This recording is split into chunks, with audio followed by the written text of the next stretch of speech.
Hello friends, this is Sandeep Veen. आज हम बात करेंगे फैशन की। हमारी आज की जो ये प्रेजेंटेशन है, प्रस्तुति है, वो फैशन पर आधारित है। सबसे पहले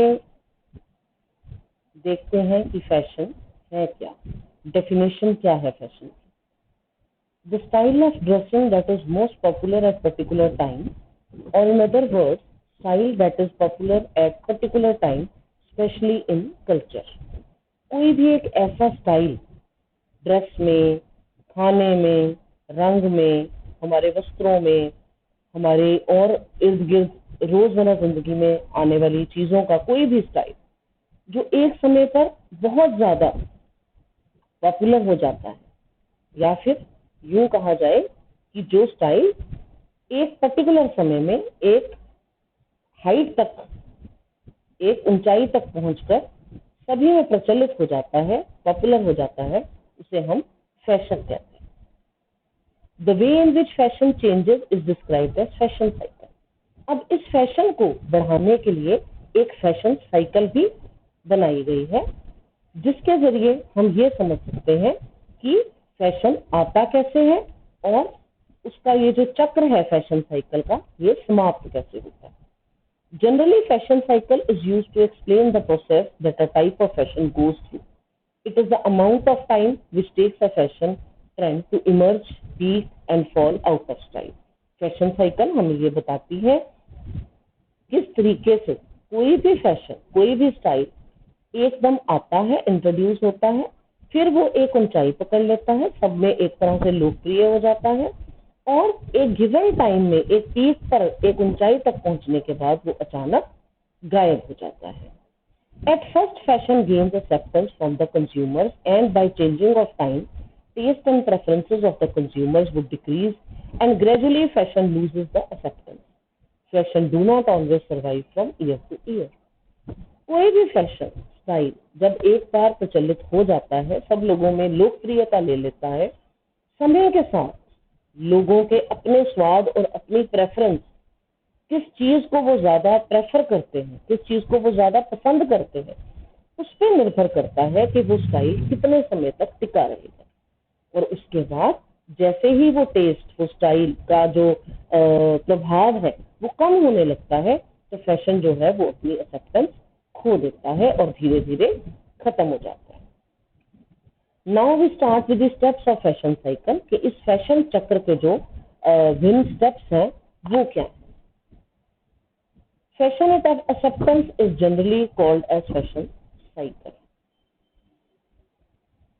फैशन एक्सेप्टेंस यानी कि फैशन को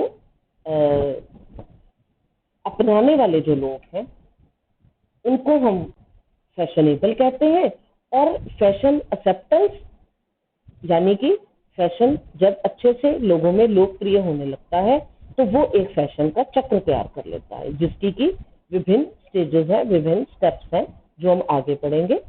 fashion cycle is usually represented as a bell shaped curve with 5 stages: introduction, rise in popularity, peak of popularity, decline in popularity and rejection. Introduction यानी कि जैसे ही फैशन सब लोगों में प्रचलित होने लगता है, इंट्रोड्यूस होता है, आकर अपनी पहचान बनाता है। राइज इन पॉपुलैरिटी, जब धीरे धीरे फैशन जो है लोकप्रियता प्राप्त करता है।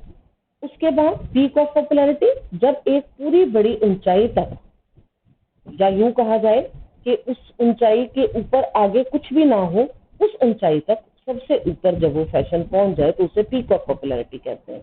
डिक्लाइन इन पॉपुलैरिटी, जब धीरे धीरे उसमें डिक्लाइन यानी कि लोकप्रियता कम होने लगती है और लोग उसे नापसंद करने लगते हैं।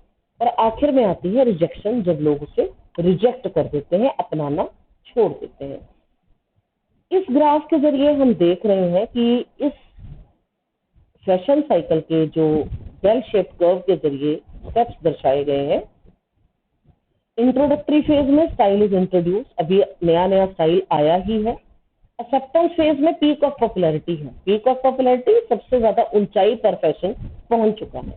और रिजेक्शन फेज में हमारी डिक्लाइन इन डिमांड और रिजेक्शन है, डिमांड जो है वो कम होती जा रही है, लोगों में उसकी लोकप्रियता जो है वो खत्म होती जा रही है और फैशन अब स्टाइल जो है वो रिजेक्ट हो रहा है। फिर बात आती है जी इंट्रोडक्शन ऑफ स्टाइल को हम कैसे लेकर चलते हैं कि कैसे इंट्रोड्यूस होता है। Designers create new design by changing elements such as line, shape, colour, fabric and details and their relationship to another. New creation referred to as latest fashion may not be accepted by anyone. At first stage of the cycle, fashion implies only style and newness. Designer लोग नए नए तरह के design जो हैं वो उन्हें basic elements की हेर फेर करके अदल बदल करके लाइन, शेप, रंग यानी रंगों का, कपड़े का, टेक्सचर का, बनावट का अदल बदल करके नया नया डिजाइन जो है वो इंट्रोड्यूस करते हैं। और आते ही डिजाइन या स्टाइल कभी भी लोकप्रियता नहीं पा लेता। ये फर्स्ट स्टेज ऑफ साइकिल होती है जिसमें फैशन अभी सिर्फ इंट्रोड्यूस ही होता है, स्टाइल नया नया मार्केट में आता है। इंक्रीज इन पॉपुलैरिटी है जब style is purchased, worn, seen by many people and it may attract the attention of buyers, press and public. Popularity of style में further increase through copy, adaptation. Some manufacturers may copy it with less expensive fabric and less detail in order to all the style at lower prices. अब increase कैसे होता है, popularity में increase कैसे होगा? जैसे ही नया स्टाइल आता है, सेलिब्रिटीज या कई बड़ी हस्तियां जब टीवी या मैगजीन के जरिए उस नए फैशन को, उस नए तरह के स्टाइल को अपनाती हैं, तो लोग जो है टीवी और मैगजीन के जरिए जनरल पब्लिक तक जब वो स्टाइल पहुंचता है, जब वो उन सेलिब्रिटीज को देखते हैं तो उनसे वो प्रभावित होने लगते हैं और वो जितने भी ऑडियंस, जितने भी लोग उससे देखते हैं उनका मन करता है कि हमें भी ऐसा पहनने को मिले। इसका मतलब सेलिब्रिटी के पहनने का मतलब है कि ये सबसे अच्छा फैशन है, इस समय ये सबसे ज्यादा चल रहा है, सबसे ज्यादा प्रचलित है, तो हर कोई चाहता है कि वो उस तक पहुंचे। तो मैन्युफैक्चरर्स यानी बनाने वाले क्या करते हैं, उस स्टाइल को कॉपी करते हैं और उसको सस्ते दामों में तैयार करके लोगों तक पहुंचाने की कोशिश करते हैं, जिससे कि वो स्टाइल जो है मार्केट में बहुत अधिक स्तर पर पॉपुलर हो जाता है, अपना जो है लोकप्रियता प्राप्त कर लेता है। Peak of popularity, peak of popularity के अनुसार क्या है? When a fashion is at height of its popularity it may be in demand that many manufacturers copy it or produce adaptations of it at many price levels.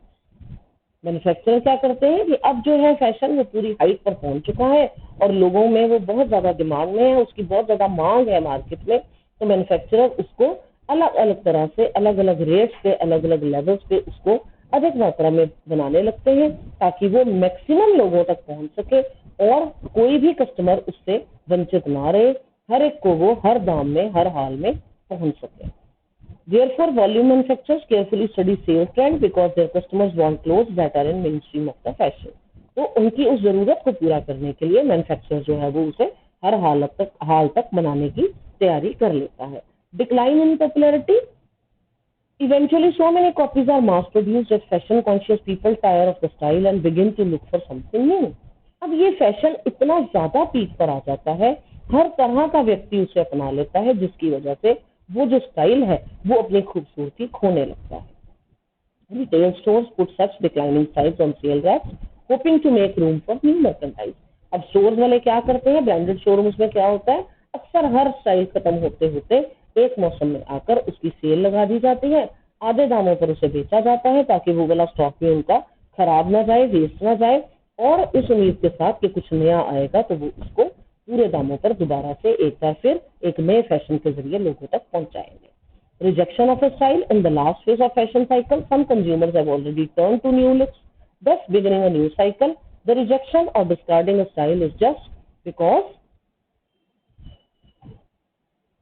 it is out of fashion. अब ये rejection of style कब होती है, जब पूरी तरह से fashion जो है वो अपना प्रभाव खो चुका होता है, लोग उसे नापसंद करने लगते हैं और उसे रिजेक्ट करने लगते हैं। आगे हम पढ़ेंगे थ्योरीज ऑफ फैशन मूवमेंट। ये थ्योरीज वो थ्योरीज हैं जो हमें ये समझाने की कोशिश करती हैं कि फैशन आया कैसे और आगे बढ़ा कैसे। तो the oldest and most accepted fashion theory is also called downward flow theory. According to this theory, fashion moves in downward direction from top class to bottom class. तो हमारा ये फिगर भी दर्शा रहा है कि सबसे पहले हाई इनकम ग्रुप यानी अपर क्लास के लोग जिस फैशन को पहनते हैं, उसके बाद वो लोअर क्लास के पास आता है। Fashions are affected by people of lower income group after only being worn by people in the upper income level. So example क्या है इस ट्रिकल डाउन थ्योरी का? Most common example, boutiques make replica of high end fashion brands once they are worn by the film celebrities. Celebrities या film star जो एक बार पहन लेते हैं, उसको फिर वो लोगों तक पहुंचाने के लिए दोबारा अलग अलग दामों पर, अलग अलग वस्त्रों में, अलग अलग रंगों में तैयार करते हैं और लोगों तक, लो इनकम ग्रुप के लोगों तक उसे पहुंचाते हैं। ट्रिकल अप थ्योरी कहती है कि लोअर इनकम ग्रुप से हायर इनकम ग्रुप की तरफ फैशन जाता है। ये कैसे जाता है, इसका उदाहरण दिया गया है कि ट्रिकल अप थ्योरी जो है, designer often look for a street demand trends among the youth और fashion trends inspired by lower income ground. Lower income ground बिल्कुल ही जो सड़कों पर आपको आम जनता है, आम लोग जो है जो पहनकर घूमते हैं, उनमें से उस फैशन को उठाया जाता है, जैसे कि टैटू बनवाना या फटी हुई जीन्स का पहनना या जीन्स को काटकर उनकी केपरीज बनाना, उनमें से धागे निकले हुए, कटे फटे उस पे पैच लगे हुए। तो इस तरह के जो लोअर इनकम ग्रुप के फैशन है, वो जब हायर क्लास की तरफ जाते हैं तो उसे ट्रिकल अप थ्योरी कहा जाता है। अब इसमें आगे उदाहरण के तौर पे दिया गया है, ripped jeans is a style copied from the streets and then move to a fashion show. Ripped jeans, वही फटी हुई जीन्स जो आजकल हम देख रहे हैं, थाइस से और घुटनों से उसको काट कर या फाड़ कर या धागे निकाल कर उसको तैयार कर दिया जाता है। Piercing and tattoos are the trends first adopted by people of lower income group. Tattoo बनाना ना हाथों पे या अपने गर्दन पे या बॉडी पार्ट्स के ऊपर, ये अलग अलग रंग बिरंगे टैटू बनवाकर पियर्सिंग कराना, यानी उस तेज धार के उस इंस्ट्रूमेंट के साथ हम परमानेंट पियर्सिंग करा के टैटू तैयार करवा लेते हैं। ये एक हल्के स्तर पर पहले शुरू होता है और फिर उसके बाद ऊंचाई पकड़ लेता है, हाई इनकम ग्रुप में चला जाता है। Trickle across theory. This is also known as horizontal flow. Claims that fashion moves horizontally through groups at similar social levels. Members of each social group look up at their leaders of their own group for each fashion trend. Each social group has its leader. Members of that particular group look at their leader for the fashion trends. ये horizontal चलती है theory. Horizontal कैसे? एक दूसरे को देखा देखी, हमारा लीडर जो कर रहा है वही हमने अपनाना है। अगर लीडर ने पहना है तो ये फैशन है, ये स्टाइल है और ये सबसे अच्छा है। तो ये लीडर से फॉलोअर की तरफ जाता है।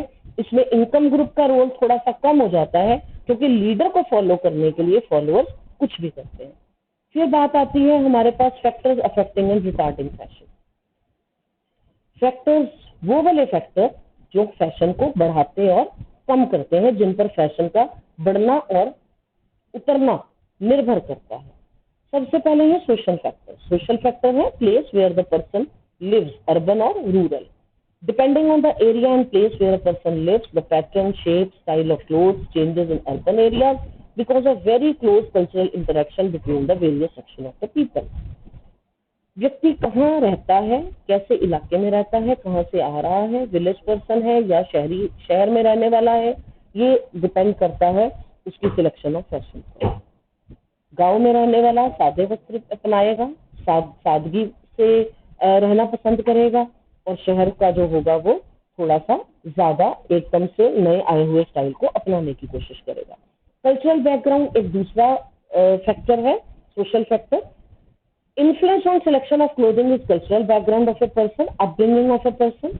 People select clothes according to their cultural background. घर परिवार में किस तरह का माहौल है, किस तरह की परवरिश उसे दी गई है, इस पर भी निर्भर करता है कि वो व्यक्ति उस फैशन को किस हद तक अपनाना ठीक समझता है।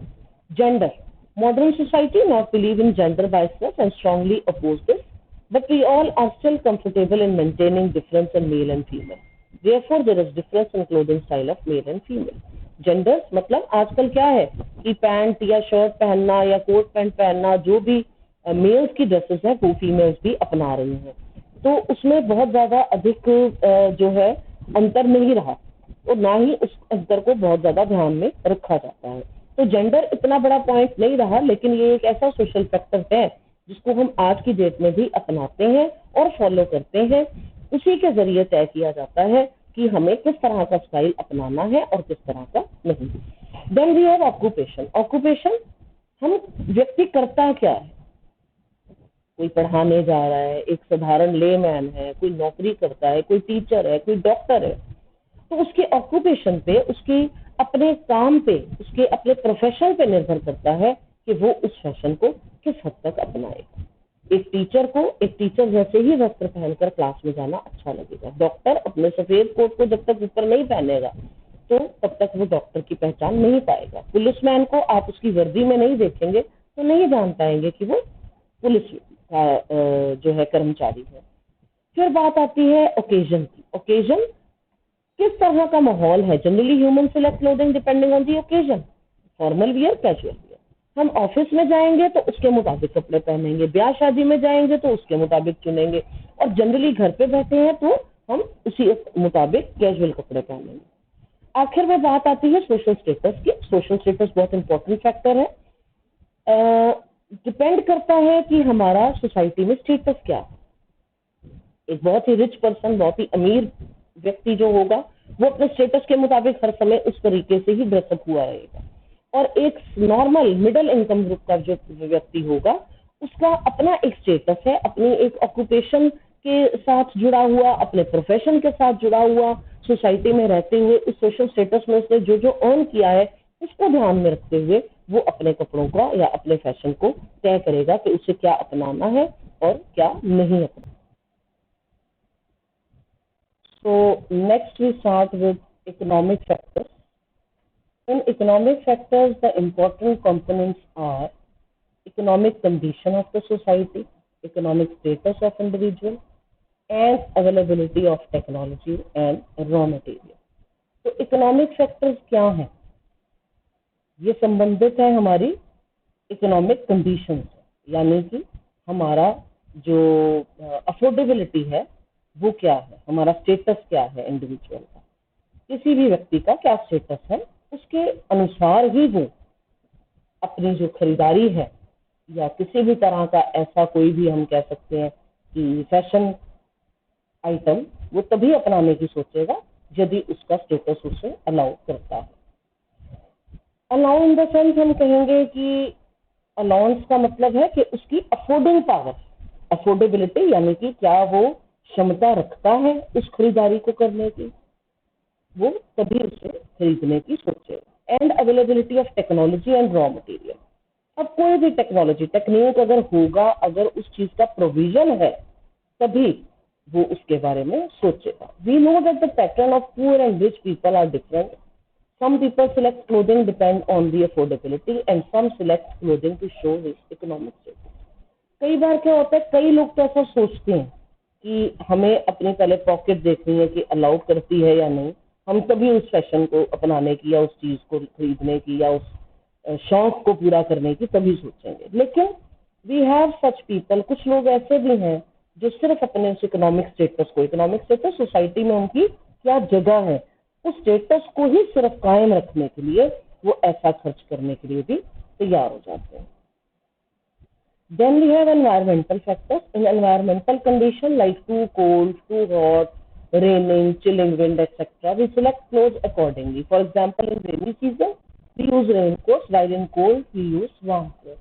Obvious है, बड़ा ही साधारण सा एक इम्पोर्टेंट फैक्टर है, साधारण लेकिन बहुत ही इम्पोर्टेंट पार्ट है ये हमारे फैशन अफेक्टिंग फैक्टर्स का, कि किस तरह का वातावरण है जिसमें हम रह रहे हैं। अगर बहुत ज्यादा ठंड है तो हमें गर्म कपड़ों की आवश्यकता है, बारिशों में हमें उस हिसाब से वो रेन कोट, अम्ब्रेलाज और इस तरह के कपड़ों की जरूरत पड़ती है। तो बहुत ज्यादा ठंडी हवा चल रही है तो उसके अनुसार हम ओवरकोट्स या ठंड के कपड़े यानी कि गर्म कपड़ों का इस्तेमाल करते हैं। तो selection of clothing changes as the environment condition changes. तो जैसे जैसे वातावरण बदलता जाता है हमें अपनी जो सिलेक्शन है यानी अपने कपड़ों की जो सिलेक्शन है वो हमें साथ साथ बदलनी पड़ती है। Then physiological factor, this factor includes age, condition of age of a person, body structure, physiological response of body, activity level etcetera. Physiological factor जो है वो टोटली हमारे अपने शरीर से जुड़ा हुआ है। एक व्यक्ति की उम्र, उसी उम्र का व्यक्ति, condition of age of a person का मतलब कंडीशन ऑफ एज, एक 40 साल की उम्र में 5 लोगों को आप आपस में कंपेयर कर लें। जरूरी नहीं कि सबकी जो क्षमता है या जो सबका एक्टिविटी लेवल है, जो सबका बॉडी स्ट्रक्चर है वो सेम होगा, नहीं, वो सेम नहीं होगा, वो पर्सन टू पर्सन वेरी करेगा। Then physiological response of body, हमारी कार्य की क्षमता क्या है, हर कोई अपनी उस क्षमता के अनुसार ही अपने शरीर के से काम लेता है। एक्टिविटी लेवल वहीं से देखा जाता है कि वो किस हद तक कितनी ज्यादा मेहनत कर सकता है, उसका शरीर उसको कितनी मेहनत या कितना कार्य करने के लिए अलाउ करता है। Clothing pattern of changes with the age of person due to physiological changes with time, समय के साथ जो शारीरिक हमारे आते हैं चेंजेस, वो बदलाव जो आते हैं, उनके अनुसार अपने आप को ढालने के लिए हमें अपने क्लोथिंग पैटर्न्स भी चेंज करने पड़ते हैं।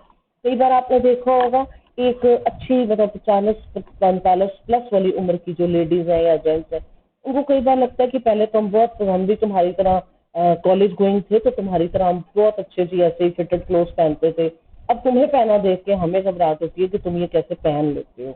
It is all because of those physiological changes, वो शारीरिक बदलाव जो हमारे अंदर उम्र के साथ आ रहे हैं, वो हमें उन सब चीजों से दूर कर देते हैं। हमसे वो टाइट फिटेड क्लोथ नहीं पहने जाते, हम वो बहुत ज्यादा चिपका हुआ प्रॉपरली मतलब टाइटली फिटेड जो है बॉडी कर्व से उनको उन कपड़ों को हम अब नहीं पसंद करते। हमें थोड़ा लूज चाहिए ताकि हमारी मूवमेंट फ्रीली हो सके, इतना खुला ना हो जो हमारे पैरों में उलझे, हमारे हाथों में उलझे, हमें हम गिर जाए, या कोई उम्र वाला व्यक्ति है, एज पर्सन है, तो वो उसको बहुत ज्यादा लूज भी ना हो, बहुत ज्यादा टाइट भी ना हो, तो बहुत ही कंफर्टेबल जिसमें वो फिजिकली फिट महसूस करे और उसका चलना फिरना घूमना आसानी से पॉसिबल हो। Clothing selection also depends on physical health of a person. Person who have a special build of body require different kind of clothes. यही जो भी हमने बात करी कि जैसी शारीरिक अवस्था है उसके अनुसार ही हम कपड़ों का जो है चुनाव करेंगे।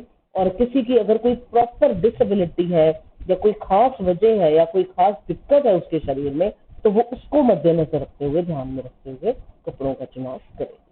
So that's all about the different factors which affect fashion.